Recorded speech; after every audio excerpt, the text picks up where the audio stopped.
Ayon, Father Darwin, sabi nyo kanina, biblical. At sinabi nyo rin kanina, 10th century o 1st century, meron ng devotion kay Maria. Ang tanong ko sa iyo, yung aral apostoliko ba na sinasabi nyo kayo'y aral apostoliko rin, Father Darwin? Doon ba sa 4 sa is ng Pilipos, kanino dapat mananalangin? Categorical ito, huwag ka magpapatutsadang pari ka, ha? Dahil sa katotohanan ng ipinapangaral ng Santa Iglesia Katolika na hindi maitanggi ng mga protestante sa lungatang aral at bahayag ng mga pastor.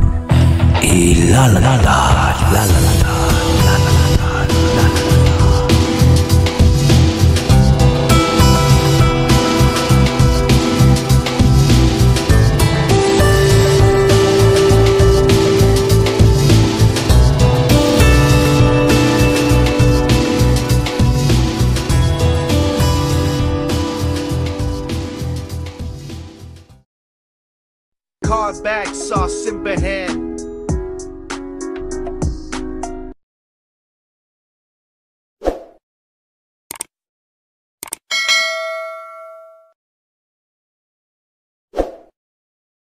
Okay, basta ganito mangyayari. Kung sakali na mag-ano siya ngayon, magloko siya ngayon, automatic remove. So, hindi ko na pahahabain pa. Correct. Ganun lang. Ika nga sa unang Pedro 2:17, igalang ninyo ang lahat ng mga tao. Sabi ni Kristo sa Mateo 28:20, turuan nyo silang lahat sa lahat ng mga itinuro ko sa inyo. Yung mga tinuro ni Kristo sa mga apostol, tinuro nila sa mga tao. Ngayon, isa sa mga turo ni Apostol Pedro, igalang ninyo ang lahat ng mga tao. So ating tingnan ngayon kung kaya bang gawin ito ngayon ni Jared. Kasi kung hindi niya kayang gawin ito, automatic ko siya remove. Okay? Pagbigyan ko ito ha. O Jared, matuto kang gumalang. Mayos ka. Bilang lalaki. Huwag mong kukopyahin si Soriano. Kasi pag kinopya mo, automatic na remove. Okay, go ahead. Magandang gabi kay Brother Janto, kay Jan sa kaabag sa simbahan, kay Brother Angel. Janto, bago ko magtanong, tinatanong ko lang kung meron ba tayong matutuluyan kasi ang flight namin sa 23 gabi.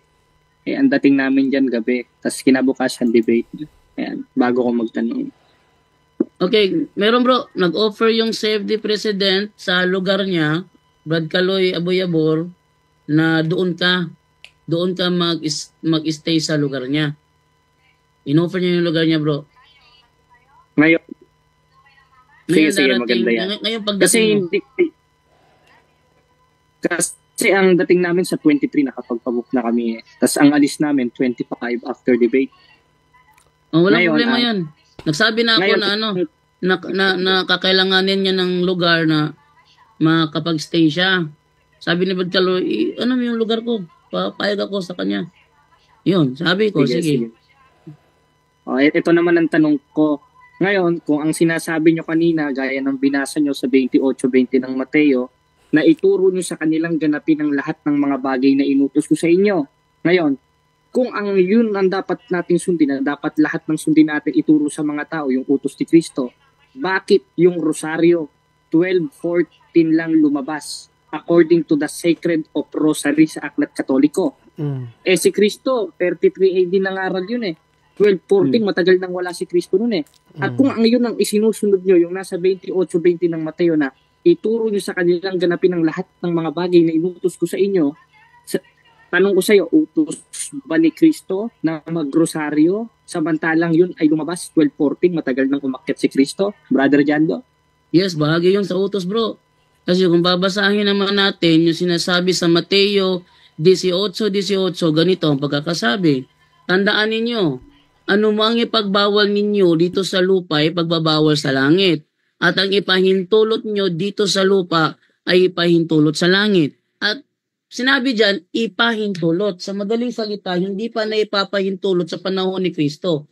Pero binibigyan niya ang kanyang iglesia ng karapatan na magpahintulot at magbawal. At ano man ang ipahintulot ng iglesia sa lupa, binibigyan niya yan ng pahintulot sa langit. At isa sa mga ipinahintulot sa teka muna.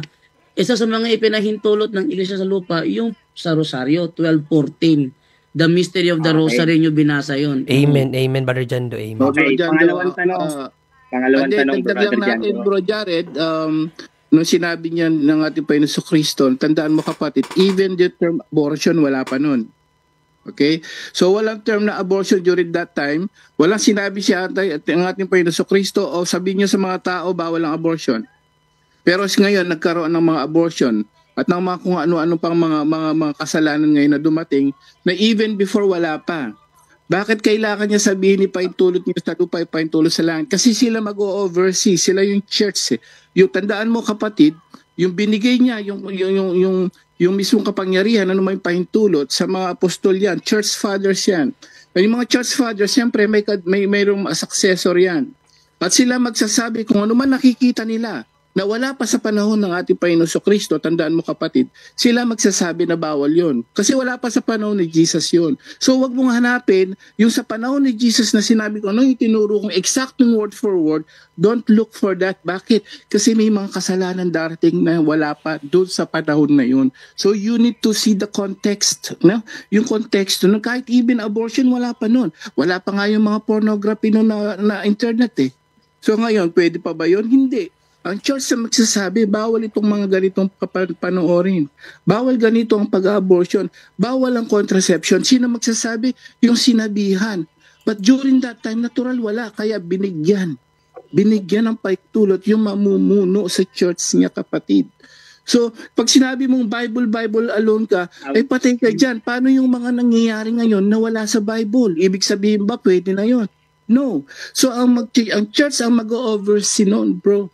And that's the reasons na you cannot just put on yourself on the Bible alone. Kasi hindi lahat na nangyayari sa buong mundo nasa Biblia. Hindi lahat ng masama na bawal ngayon nasa Biblia yung letra por letra. No. May tinatawag sa theology yung Bro Angel. explicitly at Bro Angel. may tinatawag na implicitly din, implicit.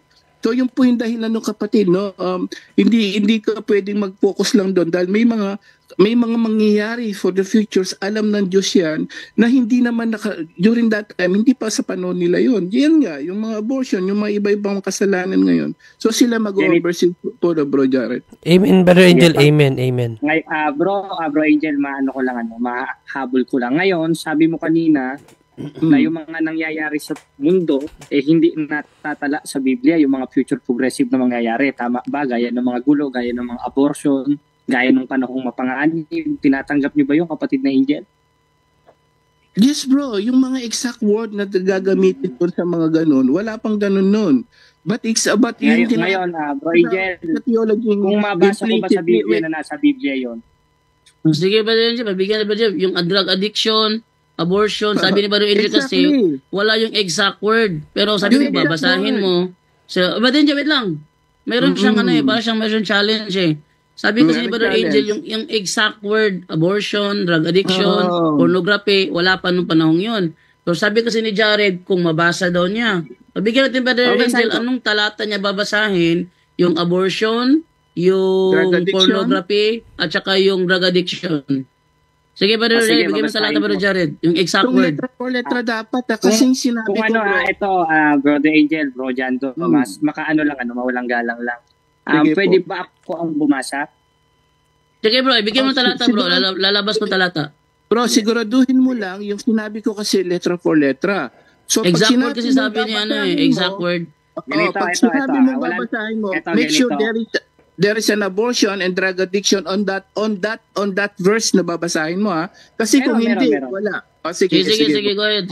Basahin natin ang 5:19 hanggang 21 ng Galacia. Ako magbabasa.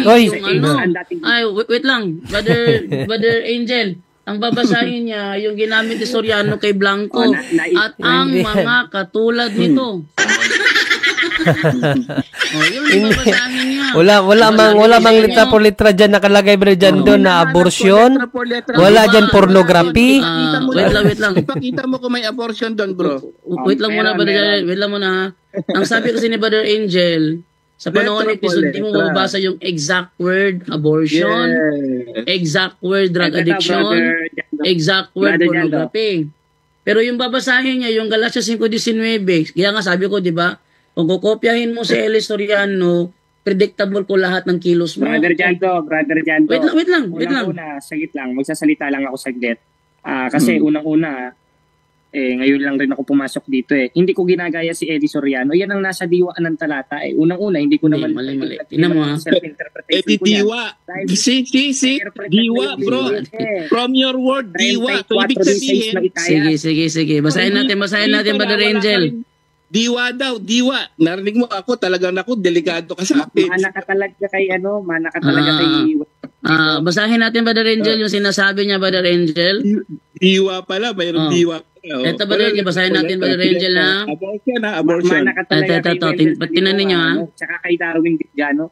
Hindi maikakaila ang mga gawa ng laman, pakikiapid, kahalayan at kalaswaan, pagsamba sa Diyos-Diyosan, pagkukulam, pagkapuot, pag-aaway-away, pagsiselos, pagkakagalit, at kasakiman, pagkakampi-kampi.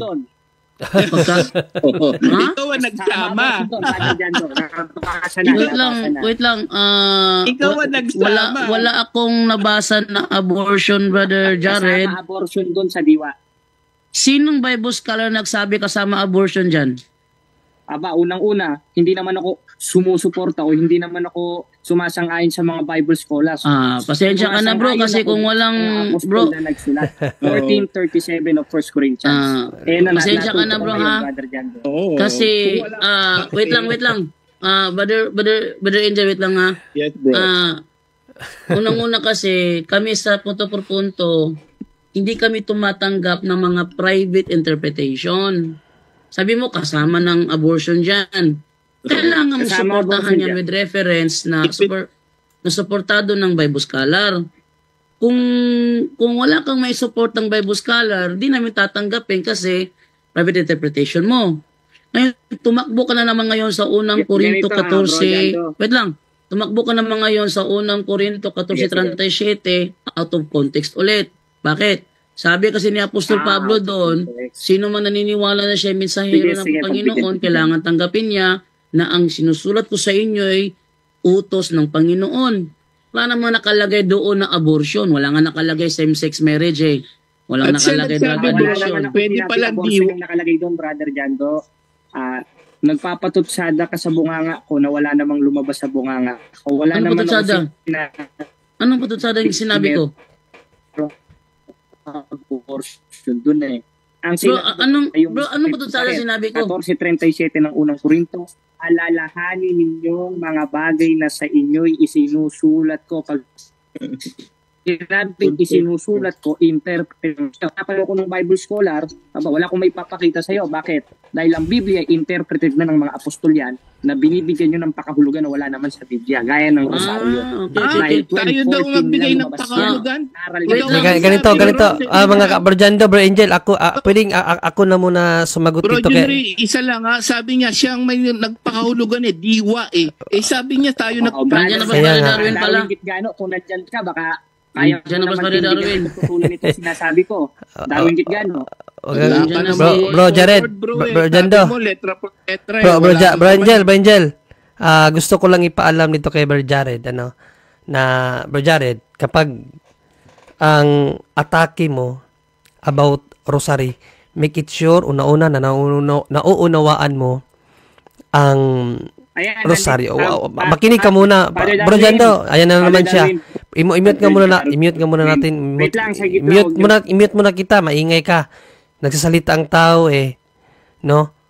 Kasi ang namin dito, ang mga manonood, hindi ikaw ang priority dito. Okay?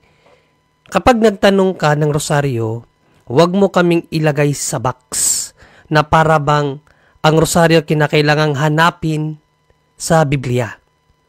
No? Tandaan mo, ang aral Katoliko, kinakailangan malaman mo. Okay? Ang pananampalatayang Katoliko, kapatid, nakaangkla sa 3 pundasyon.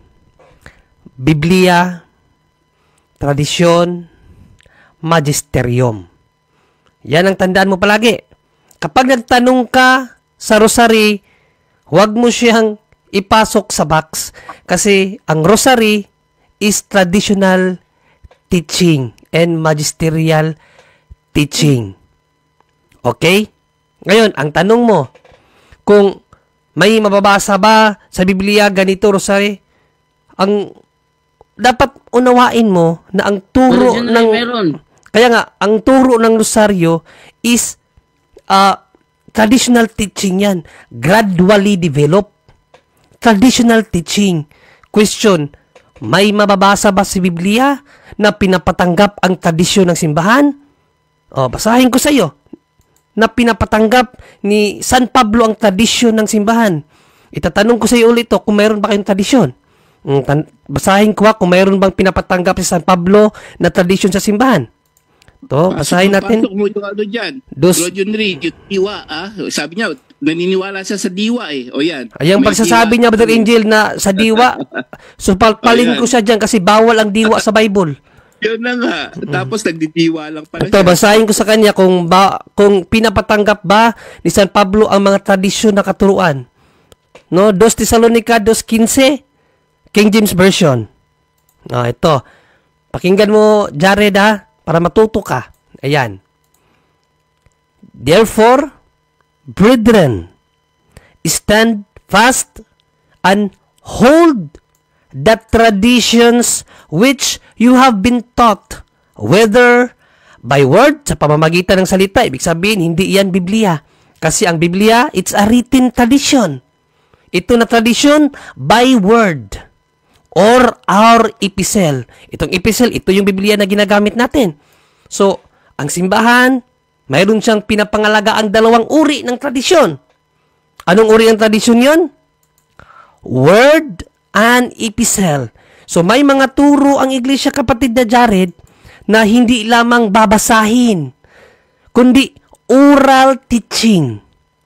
Oral teaching. Okay? Kaya kung may tanong ka, bakit may rosaryo ang simbahan, itinuro yan ng simbahan through oral teaching. It's a traditional teaching. Although, it's not biblical kasi wala namang mababasa sa biblical, but it's traditional teaching. Question, ang traditional teaching, pinapatanggap na St. Paul? Yes. 2 Thessalonians 2:15. Now, anong mangyayari sa mga taong hindi tumatanggap ng tradisyon ng simbahan? Papasahin ko sa iyo. 2 Thessalonians 3:6. Ano ang mangyayari sa mga taong hindi tumatanggap ng tradisyon? Ito. Now, we command you. Remember, it's a command. It's a command, no? Inuutusan namin kayo, brethren, mga kapatid, in the name of our Lord Jesus Christ, that you withdraw yourselves, no? Ilayo ninyo ang inyong sarili from every brother, sa lahat ng mga kapatid that walketh disorderly, na lumalakad ng wala sa ayos, and not after the traditions which you have received of us. Layuan daw yung mga taong hindi tumatanggap ng tradisyon mula sa simbahan. Kaya, kung magtanong ka about rosary, make it sure na nalalaman mo talaga ang pinagmulan nito. Bago ka magpahayag ng kung ano-ano dyan. No? Kasi ang... Brother John Ray. Yes, Brother Jando. Nandiyan na si Brother Darwin. Okay, nandiyan na pala si Brother Darwin. Okay, atin mo nang ibigay ka Brother Darwin mo ng greetings bago natin ibalik kay Brother Jared. Okay, Father Darwin, good evening.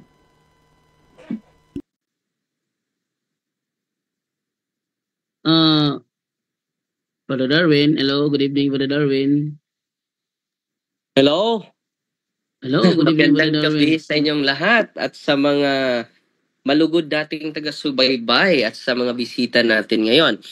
Magandang gabi sa inyo, and then pasensya na po, galing ako bumisita sa ating kasama na nagkasakit, si Tatay Argue, ating kasamaan sa team. And then wala din akong misa ngayon dahil sa ubo ko. Dre, in-regards pala ko kayo nung Argue, kailam na siya nako. Imo lang uncle unta. Unta. in-regards lang ko sa kanya sa ihaw, Dre. Sa pag-umangkon, dili.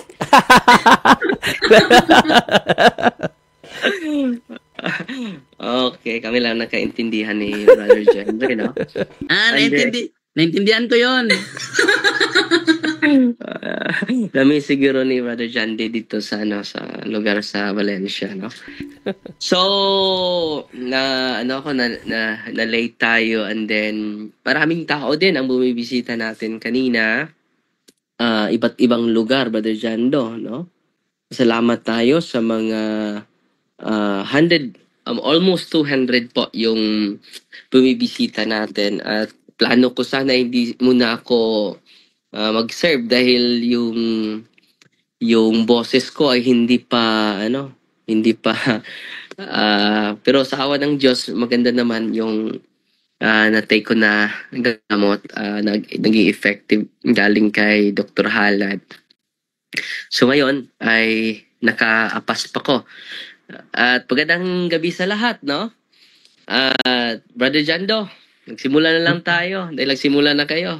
Okay, bago ko balik kay Brother Jared, gusto ko iparinig kay Brother Jared, Brother Darwin, kung bakit hindi ka available ngayong February 24, na sana is kayo ang magharapan ni Brother Jared. Pwede ba iparinig mo sa kanya ang sagot mo? Sa 24, retreat namin. Lahat ng pari sa Diocese of Tagbilaran, retreat namin. 24 to 28 po. Yan. February 24 to 28. Okay, so yan ang reason. So ating ibalik kay Brother Jared para sa kanyang mga katanungan. Brother Jared, go ahead. Ngayon, magandang gabi sa iyo, Father Darwin. Magandang gabi, kapatid. Ngayon, narinig mo naman yung mga sinabi nung nila Brother Junrin na meron yung tradisyon yung mga apostol. Bago ko magtanong, pwede ba ipaliwanag ko muna yan saglit, Father Darwin? Sige bro. Ngayon, yung sinasabi niyan sa 1 Thessalonians sa tradisyon, yun yung pagsunod sa utos ng Diyos. Yun yung mga naitalat na isulat na. Dahil ang utos o aral apostoliko, 4:6 ng unang Korinto, kailangan matuto, huwag higit sa mga bagay na nasusulat. At yung mga nasusulat na yun, nakatungkulan ng tao sa 12:13 ng Ecclesiastes, yun ang tradisyon ng mga apostol. Gaya ng 12:9 ng Roma, yung kapuotan mo yung masama. Kaya nga kita kinakapuotan, Father Darwin Gitgano. Pero hindi dyan, hindi sa pamimersonal.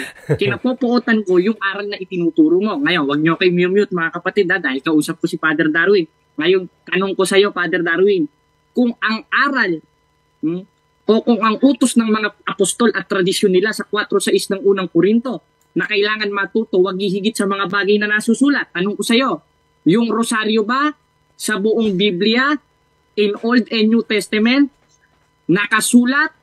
Yes or no? Padre Darwin, bago mo sagutin, Bro Jando, magpa-co-host daw si Bro Wendell. Host na siya, Brother, host na pala. Okay. Okay, salamat, Brother. Brother Darwin. Salamat. Very biblical yung rosary, yung Hail Mary, nasa Luke chapter 1 verse 28 yan. Sino nagsabi niyan ay si Gabriel. Brother Darwin. Hindi mo ba alam na galing ang Our Father, nasa Biblia din yan. At yung mga mystery, very biblical. So sa tanong mo, biblical ba yan? Yes. It is the way of the first Christian, dahil wala pang Biblia noon, para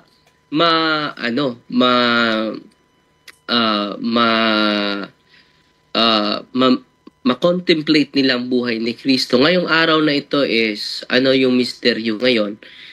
Glorious. Ano ba ang unang glorious mystery? The resurrection of Jesus. So, siguro, tanong ko sa'yo, biblical ba yan? Yes or no? Biblical. Second, glorious mystery is the resurrection, the ascension of Jesus. Biblical ba yan? Biblical. Pangatlo, it is a contemplation of the life of Jesus. Dahil wala pang nakasulat ng Biblia katulad natin ngayon. Pangatlo, the descent of the Holy Spirit. Pang-apat, the assumption of Mama Mary. Panglima is the coronation of Mama Mary. So it is all about the life of Jesus, kapatid. So yung mga mysteries of the life of Jesus, it is all about Jesus, kapatid. Kung inaalaala ng mga ng mga Hudyo yung kabutihan na ginawa ng Diyos sa kanila, lalo-lalo na itong Kristo na nagkatawang tao. Sa pamagitan ng pagdasal natin ng rosaryo, we contemplate the very life of Jesus, kapatid. Biblical po yan, pero yung formulation, kapatid, 12th century na po. Pero yung devotion, isa lang yan sa devotion, kapatid. Yung rosary, it is one of the devotion of Mama Mary. Maraming pong devotion ni Mama Mary. Ipakita ko sa inyo yung document natin, ha. Alam mo ba, kapatid, sa 1st century, may devotion na ni Mama Mary. Dito po sa First Christian Foundation of Marian Devotion, kapatid. By 2nd and 3rd century, Christian art in the Roman catacombs depicted Mary, indicating her importance in early faith, especially in Ephesus and Jerusalem, revered Mary. First Christians, especially in Ephesus and Jerusalem, revered Mary. And then the most oral tradition in early Christian practices, ningon din sinabi dito, early devotion and prayers to Mama Mary. The Sub Tuum Presidium, 250 AD, is the earliest recorded Marian prayer. It is a devotion. Yung rosaryo, kapatid, one of the devotion of Mama Mary yon. Pero yung devotion ni Mama Mary at the very beginning, meron na. No? Earliest record, Marian prayer, showing that early Christians sought her intercession. We apply, ito yung prayer nila, kapatid. We apply to your protection, O Holy Mother of God. And then the Roman catacombs, 2nd and 3rd century, contain images of Mary providing early devotion. At yung nag-paint sa Perpetual Help, kapatid, si St. Luke po yun. Kung hindi mo alam. So, yung rosary, kapatid, biblical. Yung mga mystery niya, biblical. Yung Hail Mary, full of grace, the Lord is with you. Luke chapter 1, verse 28. And then yung Our Father who art in heaven. Sa Matthew chapter 6, ba yan, Brother Jando? Yes, Matthew chapter 6, verse 9. Very biblical po yun. Pero yung development sa rosary, kapatid, 12th century na po. Pero yung Marian devotion, kapatid, from the 1st century po, meron na silang specific devotion sa Mahal na Birhen. Pero yung rosary, isa lang po yan sa maraming devotion sa Mahal na Birhen, kapatid. At Father Darwin, idagdag po natin, even the rosary itself, may yung mismong salitang rosary from the word rosarium, biblical yan, nasa Latin Vulgate yan. So kung nahanapin niya, may rosary ba na nakasulat sa Biblia? Yes, Brother Jared, kung yun lang gusto mo. Una-una, yung rosaryo may pangalan na, at yung nakapaloob sa rosaryo ay biblical lahat. Actually, yan ang tinatawag na meditations of the life of Jesus. Kapag mag-rosary ka, biblical lahat yan. Ibigay mo yung Sirach chapter 50 verse 8 ng Latin Vulgate para malaman niya ang ibig ito sinasabi sa Sirach chapter 50 verse 8. Diyan pa lang, wala na. Quasi arcos refulgens inter nebulas glory et quasi flos rosarium in diebus vernes at quasi lilia quae sont en transito archi et quasitos redolens en diebus estates. So nandun sinasabi dito na et quasi flos rosarium. So ito yung rosarium. Ang rosaryo, kapatid, pag sinabi mong rosarium, is a grant of roses, no? So, mga roses yan, na mga ng roses na tumutukoy siya sa ating mahal na Birheng Maria. So, biblical yan, plus lahat ng dinadasal natin, lahat po yan from the even yung magmula dun sa ngalan ng Ama, ng Anak, ng Espiritu Santo, lahat po yan, umpisa hanggang sa huli, lahat po yan ay nasa Biblia, Bro Jared. Father Darwin? Okay, so next question, Jared. Second question, hanggang tatlo lang. Ngayon, Father Darwin, sabi nyo kanina, biblical. At sinabi nyo rin kanina, 10th century o 1st century, meron ng devotion kay Maria. Ang tanong ko sa iyo, yung aral apostoliko ba na sinasabi nyo kayo'y aral apostoliko rin, Father Darwin? Doon ba sa 4:6 ng Pilipos, kanino dapat mananalangin? Categorical ito, huwag ka magpapatutsadang pari ka. Sige, remove na to. Remove na, Nang kabastos mo. bastos eh. Remove na. Pasensya ka na, Jared, ha? Sinadya mo talaga eh. Sabi nga sa wag kang pasaway eh. Ayan, nagpasaway ka kasi. Winarningan na natin, di ba? Basta Hindi, bastos. hindi niya talaga mapigilan yung bunganga niya. Grabe bata yan. Kaya, Sobrang bastos. gusto ko harapan yung debate namin dalawa para kung sakali na mambastos siya, madali lang siya tapikin. Magendo. Okay na sana yung pasok niya eh. Gusto ko na yung ano niya, naging aura niya eh. Natatawa na nga ako, parang hindi bagay. Pero lumabas pa rin. Gagayahin pa kasi si Eli Soriano. Ano sanang gayahin? Ayan. Sige. Jared, sa sunod na balik mo, ulitin mo ulit. Remove ka kaagad. Ay, maganda tong genre, technique na ito para madisiplina talaga siya. Para kung ayaw niyang ma-remove, Bro Jando, mag-control siya. Kapag nasagot yung mga tanong niya, naiipit na siya, biglang papasok ng masasamang salita. Yan na nga. So, maganda tong disiplina sa kanya. Hindi disiplinahin si Jared Almasora at hindi disiplinahin. Kalahin mo, ang kanyang relihiyon hindi nakapag-disiplina sa kanya, pero dito, disiplinahin siya dito. Wala naman siyang So, relihiyon. next time, bumalik siya, matuto siyang gumalang. Pag hindi siya marunong gumalang, remove ka agad. Ganun lang yun.